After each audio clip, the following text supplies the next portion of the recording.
Hello everyone, welcome back to my channel Neeraja foods. ఈరోజు మీకు బజ్జీ మిరపకాయలతో ములక్కాడ టమాటా ఎలా చేసుకోవాలో చూపించబోతున్నాను.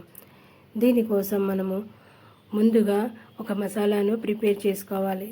అందుకు 4 టమాటాలను తీసుకొని పెద్ద పెద్ద ముక్కలుగా కట్ చేసి ఒక మిక్సీ జార్లో వేసి దానికి కొంచెం కొత్తిమీర, చిన్న చిన్న ముక్కలుగా కట్ చేసిన అల్లం ముక్కలను, 5-6 వెల్లుల్లిపాయలను, 2 చెంచాల ధనియాలు, 2 చెంచాల నువ్వులు, 1 చెంచా మిరియాలు,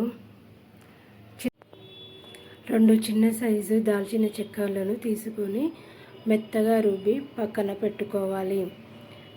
దీని తర్వాత మనము ఒక కడాయి తీసుకొని దానిలో నూనె పోసి 1 చెంచా జీలకర్ర, 1 చెంచా ఆవాలు వేసి అవి కొంచెం వేగిన తర్వాత మనము ముందుగా 2 ఉల్లిపాయలను సన్నగా తరిమి పెట్టుకున్న వాటిని కూడా వేసి బాగా కలపాలి.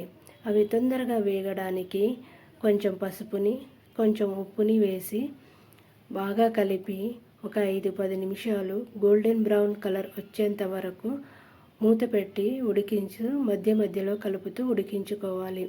ఆ తర్వాత ముందుగా తీసి పెట్టుకున్న ములక్కాడలను, చిన్న చిన్న ముక్కలుగా కట్ చేసిన మిరపకాయలను, బజ్జీ మిరపకాయలను, కొంచెం కొత్తిమీరను కూడా వేసి బాగా కలిపి మూత పెట్టి 5-10 నిమిషాల వరకు ఉడికించాలి.